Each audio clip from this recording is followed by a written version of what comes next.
एक तरफ बीजेपी जहां लखीमपुर की गोला सीट पर होने वाले उपचुनाव में जोर-शोर से जुटी है, तो वहीं अब नगर निकाय चुनाव जो होने इस साल के अंत में, उसमें भी बीजेपी अपनी तैयारियों को तेज कर दिया है। हमारे साथ उत्तर प्रदेश बीजेपी अध्यक्ष भूपेंद्र चौधरी जी हैं, उनसे जानेंगे नगर निकाय चुनाव को लेकर। आज 3 क्षेत्रों की बैठक की है, 3 क्षेत्रों की बैठक और होगी, यानी कुल 6 क्षेत्रों की बैठक कर रहे हैं।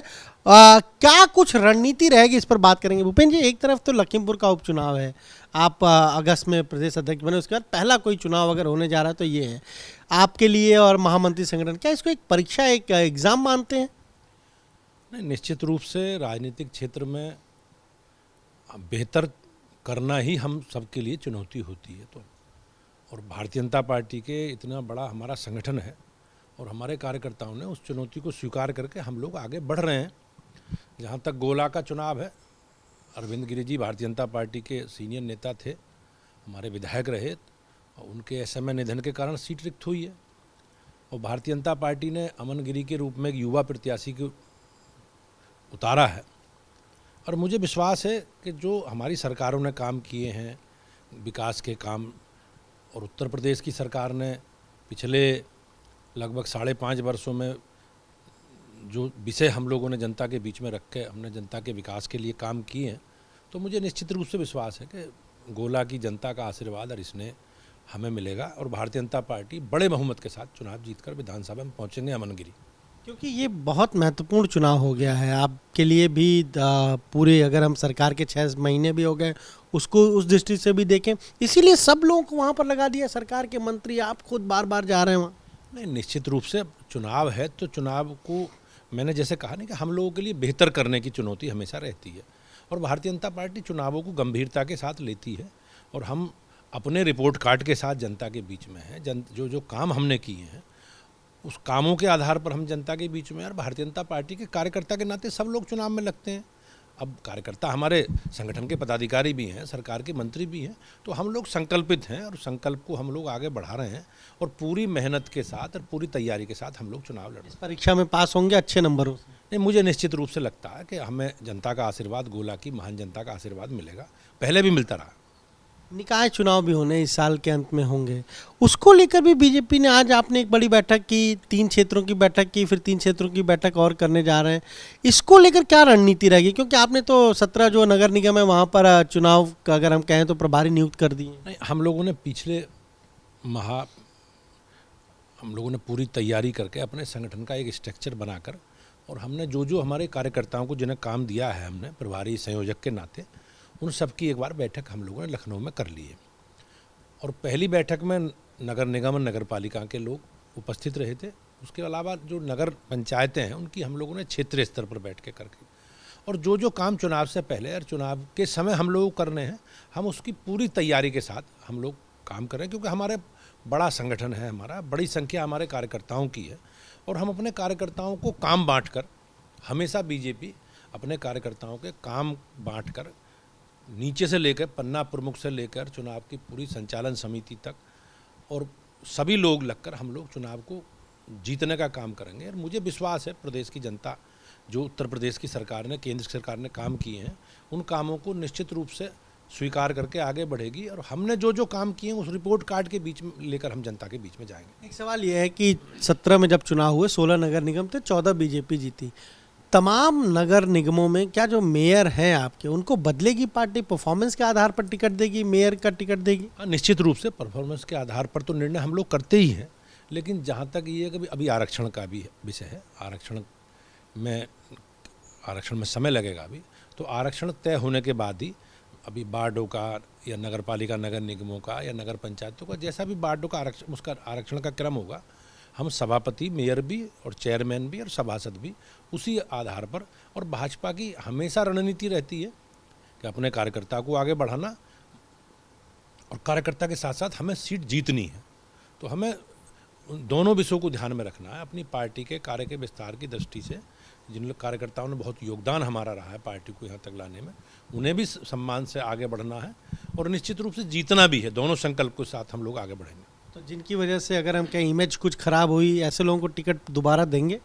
नहीं, निश्चित रूप से ये पार्टी का जो हमारा नेतृत्व है, पार्टी का चुनाव समिति है प्रदेश की, वो इन सारे पहलू पर विचार करके जो जीत सकते होंगे, जिन्होंने अच्छा काम किया होगा, उनको सबको लड़ाएंगे। और मान लो अगर आरक्षण में कोई सीट चेंज होती है तो उसमें आगे बढ़ेंगे। सर एक सवाल ये है, आजम खां जो हेट स्पीच दी थी उसमें अब 3 साल की सजा हो गई और सदस्यता उनकी रद्द हो गई। अब नेताजी का निधन हुआ तो मैनपुरी की सीट खाली हुई है, वहाँ लोकसभा का उपचुनाव होगा। आजम खां की अगर विधायकी चली जाती है तो वहाँ पर भी उपचुनाव होगा। बीजेपी दोनों सीटों पर पूरी जोरदार तैयारी के साथ लड़ेगी। हाँ, निश्चित रूप से हम लोग, हमारे संगठन की पूरी, पार्टी की पूरी तैयारी है। हम रामपुर की विधानसभा का चुनाव भी पूरी तैयारी के साथ लड़ेंगे और मैनपुरी की लोकसभा का उपचुनाव भी पूरी तैयारी, पूरी रणनीति बनाकर हम लोग सब लोग लगकर और पूरी तैयारी के साथ चुनाव लड़ेंगे। और निश्चित रूप से जो हमारा संकल्प है लोकसभा में सब सीटें जीतने का, उसको पूरा करेंगे। तो जैसे आप लोगों ने रामपुर की लोकसभा का उपचुनाव जीता, क्या ये आजम खां के गढ़ में उनकी जो सीट पर उपचुनाव होगा उसे भी जीतेगी बीजेपी? निश्चित रूप से अब गढ़ किसी का बचा नहीं है, गढ़ तो पूरा प्रदेश भाजपा का है।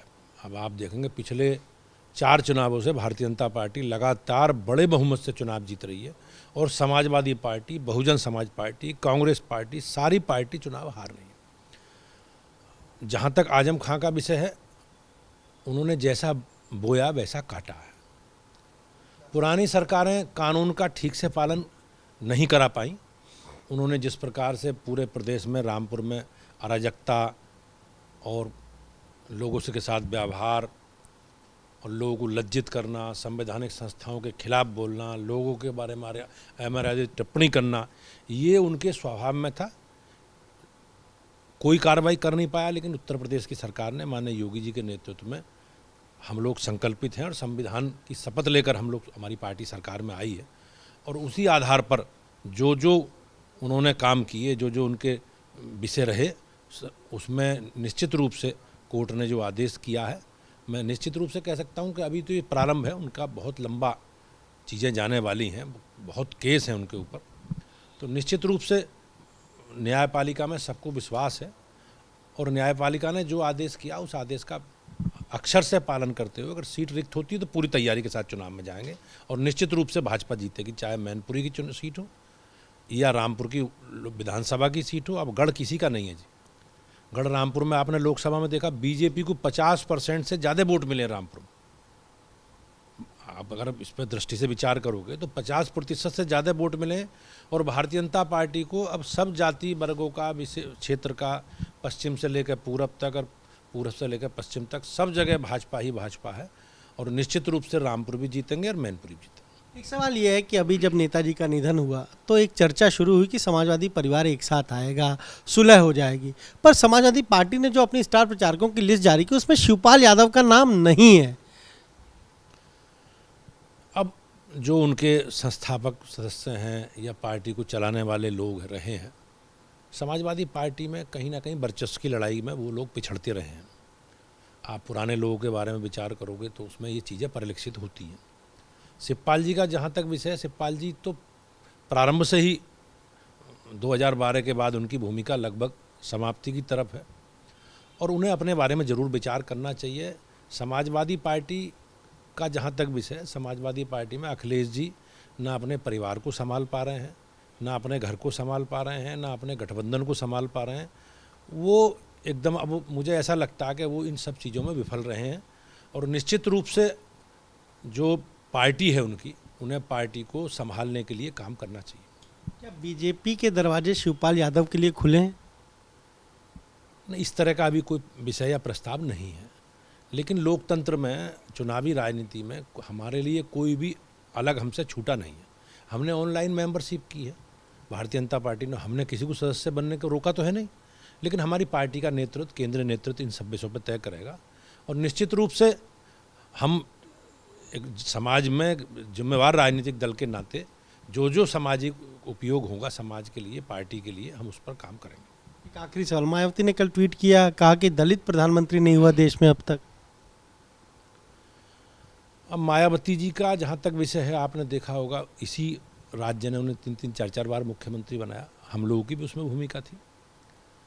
चाहे ज्ञानी जैल सिंह जी हों, चाहे सरदार मनमोहन सिंह जी हों, चाहे APJ अब्दुल कलाम हों, समाज के सब वर्गों के लोग पिछड़े भी, अनुसूचित जाति के लोग भी, मुस्लिम समाज के लोग भी इस लोकतंत्र की और हमारे संविधान की खूबसूरती का लाभ लेकर सब वर्गों के लोग बने हैं। और इसमें कुछ जहाँ तक उनका कहने का, उन्हें भी 4-4 बार प्रदेश की जनता ने मुख्यमंत्री बनाया है। तो जनता जनार्दन का जो भी आदेश होगा सब पार्टी उसका पालन करेंगी। अब राजा किसी रानी की कोर्ट से पैदा नहीं होते जी, अब तो जनता के द्वारा पैदा होते हैं। जनता जिसके पक्ष में है, जनता जो भी निर्णय करेगी। लेकिन हमारे देश में अनुसूचित जाति के लोग, अनुसूचित जनजाति के लोग, हमारे समाज के सब वर्गों के लिए, आज हमारी बहन देश की राष्ट्रपति है, वो अनुसूचित जनजाति से आती हैं, एक आदिवासी समाज का प्रतिनिधित्व करती हैं। उससे पहले मुस्लिम समाज में राष्ट्रपति रहे हैं APJ अब्दुल कलाम, सरदार मनमोहन सिंह जी रहे हैं, ज्ञानी जैल सिंह जी रहे हैं। तो समाज में सब वर्गों के लोग, इस संविधान ने सबको अधिकार दिया है, सबको नेतृत्व करने का अवसर मिला है। तो ये आपने सुना क्या कहना है प्रदेश अध्यक्ष भूपेंद्र चौधरी का। साफ तौर पर कह रहे हैं कि जो भी चुनाव हो रहे हैं बीजेपी उसमें तो जोर शोर से तैयारियों में जुटी है, और मैनपुरी में जब उपचुनाव होगा लोकसभा का और रामपुर में जब विधानसभा का उपचुनाव होगा तो वहां पर भी बीजेपी पूरी रणनीति के साथ चुनाव में उतरेगी और उन दोनों सीटों पर दावा कर रहे हैं कि बीजेपी जीत हासिल करेगी। कैमरे से प्रमोद के साथ अनुभव शुक्ला, AP गंगा, लखनऊ।